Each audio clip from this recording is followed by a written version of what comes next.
Well, hello, my friend. My name is Joe Bakhmotsky. I'm the founder of Power to Be Happy and also the author of Finding Hope in Times of Uncertainty, a guide to thriving in a challenging world of today. So, how do you make new friends? It's just such a weird topic, isn't it? Because we've been told all our lives, maybe not in a direct way, that you just kind of supposed to have this part of your life figured out. You're supposed to have friends, they're supposed to be there for you. It's all supposed to be kind of perfect, right? You're supposed to have it all handled. And if you don't, well, the implication is that you're kind of a bit of a loser and there's something that you've done wrong. Well, I believe that that is absolutely not the case. I believe that we are really trying to hide something and push something that is a really big issue for really everyone in our society and really kind of just push it away out of sight, and instead of dealing with it, because we all go through these challenges at times where you end up with no one to talk to, and no one that can really support you and be there for you, and you don't have that really a strong connection where you have this respect and love and camaraderie and this feeling of supporting each other, right? Because I know that you deserve that, right? And it's real. We all go through these times where, it's just for whatever reason, it just doesn't seem to be there. And I know that, there's nothing wrong with being in that position. There is absolutely nothing, not one thing in the world that is wrong with that at all. And I know this, it's happened to me as well. And the last time this really kind of shook me up was really when I was in the hospital for chemotherapy, and I was in this ward next to this guy who was this great guy my age. We're both on kind of the same chemo treatment, and my family was far away. They couldn't visit me this whole time. So I was right next to this guy, and he had all of his family and all of his friends and all of his workmates come to visit him, and they all hung out. And it was great. He was a great guy. But it kind of made me feel jealous because I was thinking, what about me? Why aren't my friends in there, being there for me? Because I told them, where I'm going to be. I'm going to, this treatment, this whole thing is going to take, 9 weeks. And, I'm not hearing from anyone. And then it hit me. Of course, no one can get through to me because, this is a big hospital, right? With all this fancy equipment and stuff. So obviously people are trying to reach out to me, but they simply can't get through. So, because, they're blocking the signal. And so just to test out my theory, I took my phone and I kind of got out from my bed and I had my drip with me. And I eventually made my way into this kind of big ward. And I found this landline on this nurse's desk. And so, I held my mobile in one hand and I dialed, my number from the landline. I didn't know what would happen. I didn't know whether this would go to voicemail. I didn't know whether there would be no signal. So I just dialed it up. And then this weird thing happened because my phone in my hand, it lit up. And in that moment, I couldn't take my eyes off it. I felt so blank because I realized nobody's coming.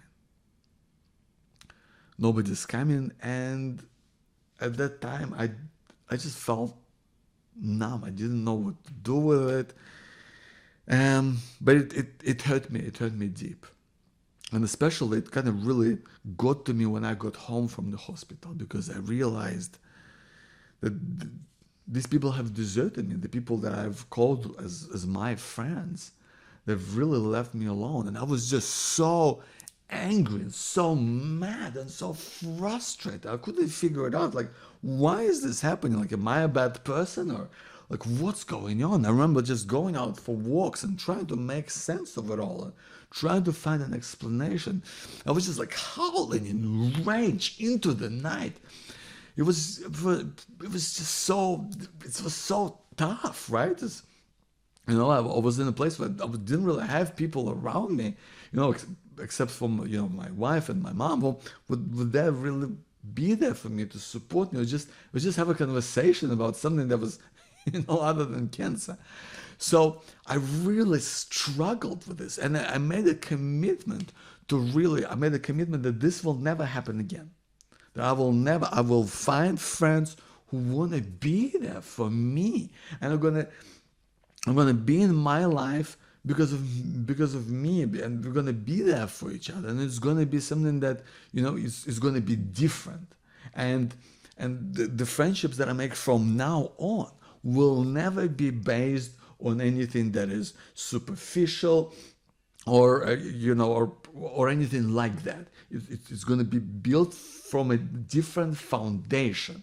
And I started to really explore this area, and I spent a lot of time researching it, and just kind of thinking through things and figuring out, like, what is the way to go, and how do I make sure that this doesn't happen again? So I put in a lot of work, and that's what I'm going to share with you today.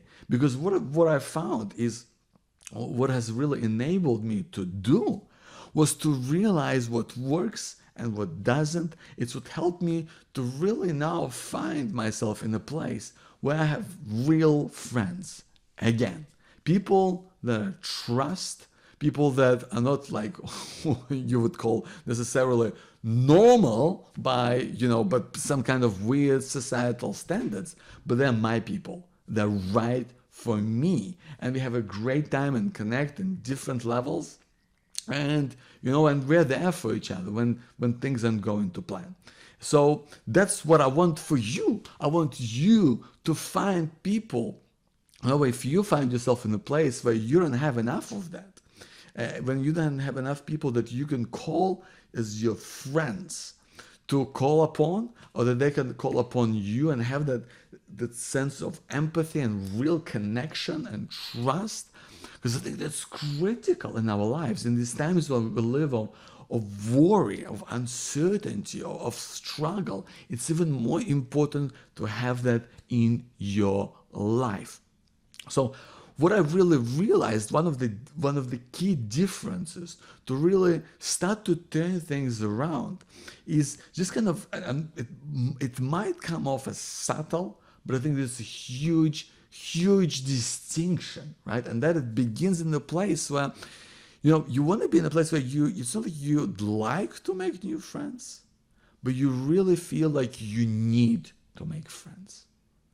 Because if you like to do something, that means you're not really prepared to kind of put in the effort and the time to make it happen. But if you really feel like this is something that you need, then this is going to be a personal commitment to yourself. Then you're going to make it, you'll find kind of the energy and the strength to make it happen on your terms. And people will be able to kind of see that, they'll be able to feel that coming off you, right? Because it does require the commitment. And I think that you can gauge your own interest is to really ask yourself, well, how much am I ready to give? I know it sounds weird, but if you ask yourself, like, how much am I ready to give to somebody else? Because that's where it all begins. If you're in a place where maybe you don't have enough energy or time, or you're not in a place where you can be committed to giving the best of you, giving your time, giving just your mental headspace, giving something emotional, giving something real, well, maybe this isn't the best time to make friends. And that's totally cool. You can come back to that. But if you are in a place where you feel you got a lot to give, well, that is the best place to start, because that really sets up the expectations that you have for yourself and for other people, right? And that's really sets up the boundaries, really, of what you're willing to do and where you are willing to go. So where do you meet people, right? Where do you meet friends, right? I know we have apps for dating. We have kind of a lot of these things figured out. But for friends, there's nothing like that, right? It's always something that's supposed to kind of happen on its own, right? You're just kind of supposed to magically fall into it. Well, the best places to meet people, of course, is when you can meet people face to face, because that's where it all begins. We're going to talk about how do you make friendships and how do you see if you're kind of right for each other. But the first thing you got to do is you got to meet people face to face. And I know that it's hard. I know that.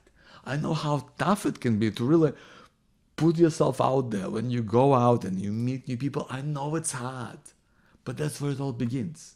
Right? That's where it all begins, where you gotta see whether it's like what sort of people are out there, whether you connect with them at all. Because I promise you that wherever you go, you will find people who will get a good vibe out of them. If you hang out, if you give it the time, you will. So where do you meet them?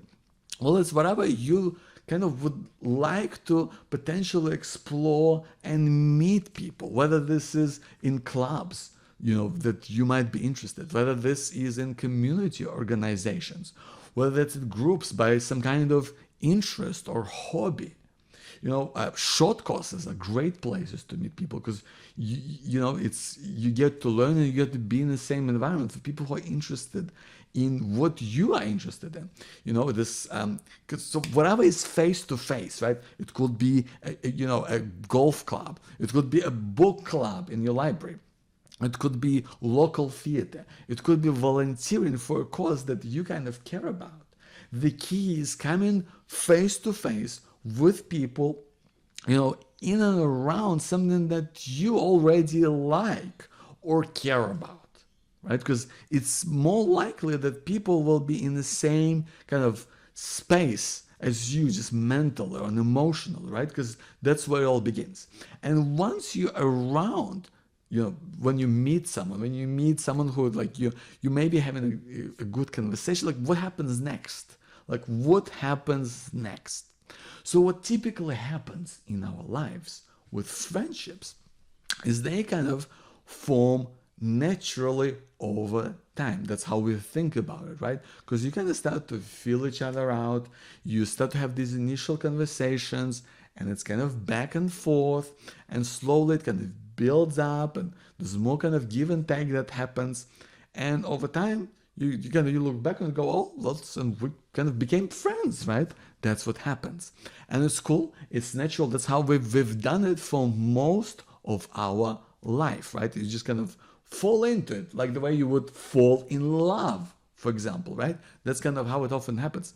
Well, what we really want to do is we want to bring this process out in a really kind of conscious way. We want to bring this out into your life, and this is how you will know that the friendship is gonna work for you and is gonna work out for the other person. We want to bring this in a way that you're really you're doing it in a way that you've kind of almost analyzing things, right? You're not just leaving things to chance.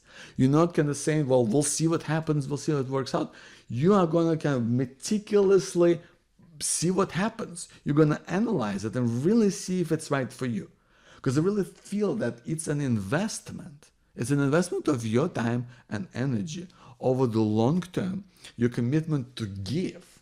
And if you're committed to give, and if you're committed to spend time with someone who's going to be a part of your life in some way, then you really want to make sure that you give it your best. And that you really do it in a way where you know that it's going to be right for you. So, and this is how we're going to, so it ends up, supporting you and serving you in the long term.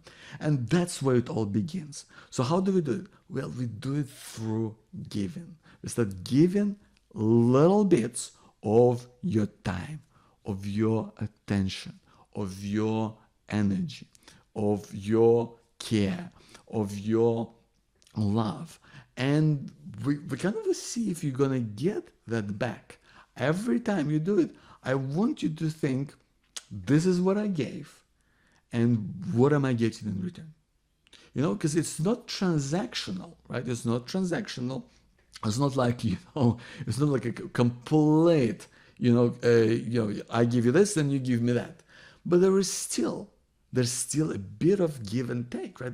If you, for example, if you want to spend time with this person, if you say to them, well, hey, how about we catch up for a coffee, right? That's you're making, you're suggesting something to spend time together. Are they gonna do that same back to you? If you've been, listening to their story, and there's some kind of stories of maybe challenging or struggle, are they willing to listen back to you? Right? This is the type of things that I'm talking about. If you've come out and helped them with something, whether that's, for example, moving house or sorting out some paperwork or doing something around the house, or you committed time to go out with them and go for a walk or do something together, right? If they're not reaching out and helping you do something, or asking how they can be there for you, or suggesting how what you guys can do together next to kind of hang out, if that's not happening, if you're not seeing that response, kind of mutual response that is really kind of serving you and putting you at the center of it, well, that's a concern. That's a point when you would go, well, is this really kind of working out for me, right? Is this person really that interested in, kind of potentially becoming friends, right? Because that's what it's all about. We want to see if it really works, right? And I think that's so important to bring this process and elevate it to a place where you can really think about it, and where you can really put it in the place of what you can see and make sense of. Because what you want to give and what you want to get in return is going to determine what you expect, right? We talked about this in terms of giving. How much are you ready to give will determine how much are you ready to really get in return. And these expectations, they're really important, because if you're willing to give a lot, then it's normal to expect that the person is going to give something of themselves to you as well. If that's how it works. We give and we take. That's a normal process of life, because you are doing your best to give and share, and you're ready to receive it in return. So I hope you can really put it in a place where it really serves you, because sometimes maybe those friendships they don't always have worked out in the past, but when you elevate them to a place where you go through it and you think about it and you really make sense of the situation and you give your best and you know what to expect and you set aside your boundaries, you know exactly what you can do to really make friends that are really going to support you, that are really going to care for you, and that you can care for and support in return. My name is Joe Bakhmutsky. I hope this has served you. I hope it's given you maybe some ideas about how to make friends, because I know how tough that is. And I hope this really supports you in your life moving forward. Thank you so much for being here. I'll talk to you soon. See ya.